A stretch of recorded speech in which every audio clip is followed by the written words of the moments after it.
have we been training for this? 4 months? 4 months.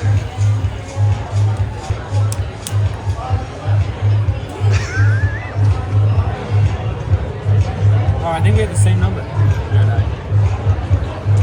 We're brothers.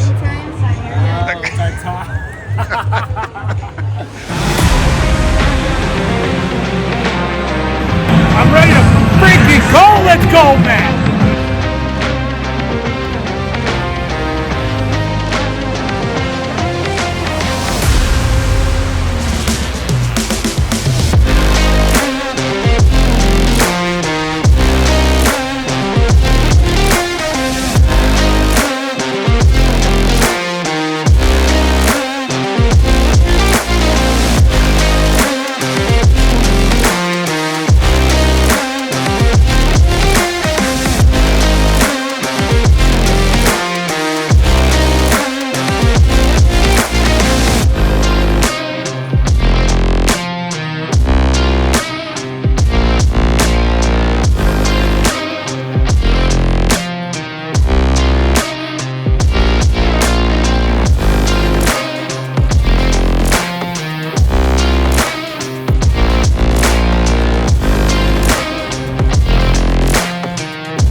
Matthew, what happened out there?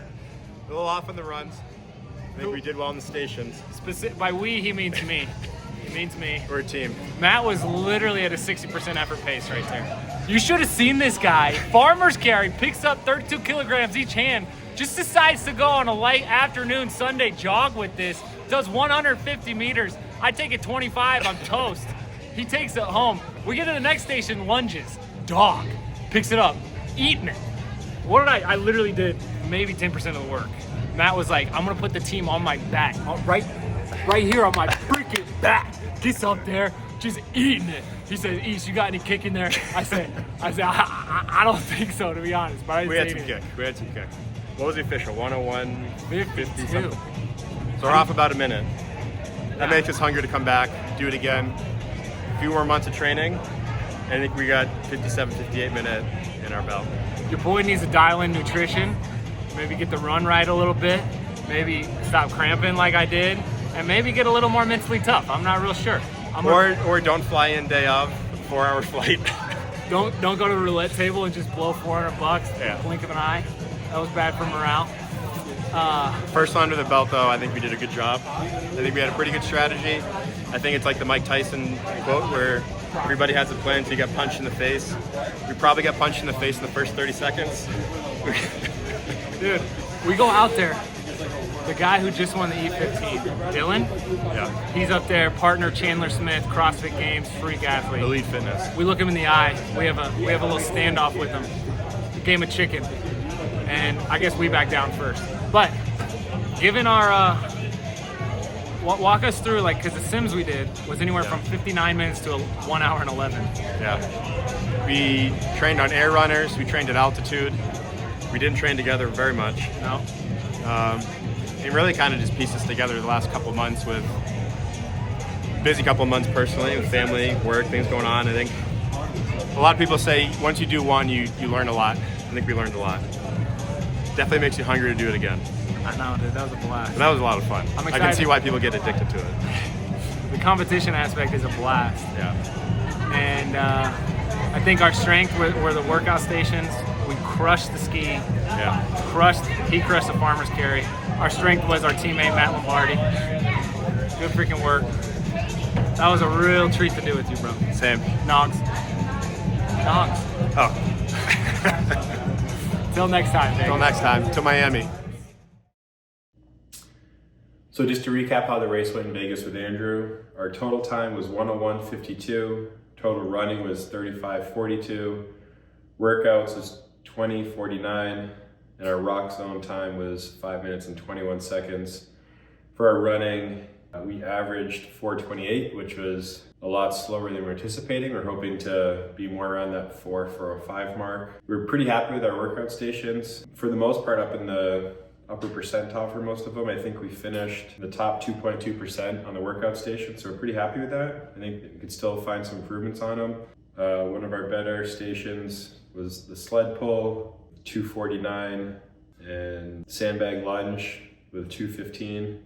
Farmer's carry, 118. Burpee broad jumps, 144. So those are some of our better times among the group, but it was really fun. It was our first race. You definitely learn a lot just by seeing the environment, how the course is set up.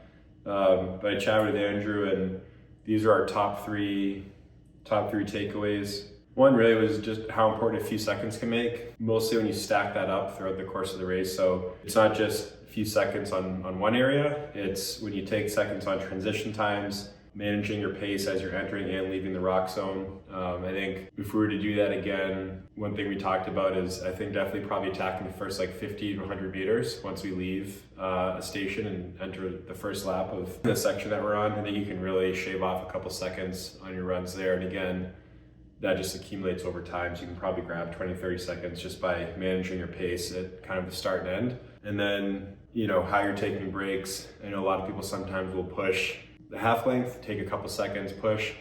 I think one thing is, you know, you have that rest built in with your partner. So I think, you know, use your rest really well. And I think when you're having that ratio of work to rest, really probably push it a little bit more than you think you can on things like lunges, burpees, sleds. And I think one thing, it's just funny too, of all the people we talked to and all the advice we got, and as much as we tried to prep for this, we didn't hear one time someone say your watch is completely useless in there, in the sense that your pace on your running watch when you start it is just, it's not gonna be accurate at all. I know when we first started, our goal was to be pretty disciplined with our running from the start, not get too excited, get the adrenaline running and just jump out and run a little too hot out of the gate, but trying to manage our pace. And you know, my watch was saying 9-minute pace, 6-minute pace, 7-minute pace, 10-minute pace. It was jumping all over the place, and it was definitely really hard to figure out how fast we were running. And then again, in hindsight now, it'd be good just to get a sense of, you know, you want to be at X time when you hit this marker, or halfway through a lap, you want to just, you know, have a set time. So just know your watch isn't going to work in terms of pacing you. So you just want to figure out how to gauge your pace and times, have little milestones or benchmarks when you're doing laps. That definitely would have helped us, I think, just manage our efforts and our runs a little bit better. And then the last lesson is just mind the rock zone. I played college hockey at Boston College. In my freshman year, we lost the national championship game to Michigan State. And then my sophomore year, we beat Notre Dame. And every year we would have a slogan for the season. And my sophomore year, it was mind the gap. The simple idea was just when you're in the trains, I think in London, there's a sign when you get off and it says mind the gap. And it's really just the small space between where you get off the train and the ledge, and that space in between.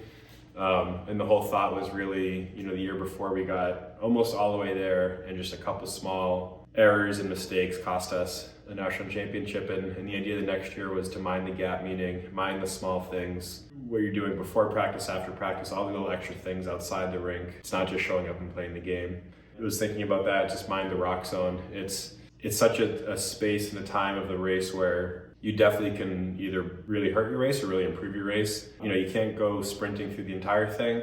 I think you want to mind it just so that you can get the right amount of rest, but also make sure that you're still keeping a pretty solid pace. I think ours was around 5 minutes and 20 seconds, 5:16, which sounds pretty good. I think if we were to do that again, we'd probably shoot to be below 5 minutes, because again, it's just an extra 20, 40 seconds that you can shave off your time. So mind the rock zone, have a strategy, have the feel for what you can and can't do. Maybe it's coming into the rock zone a little bit hot, and then after a station, using that a little bit for recovery before you then attack the first 50, 100 meters of your run. But how important a few seconds can make stacked up throughout the race. So transition times, breaks at stations like wall balls, sleds, burpees, lunges.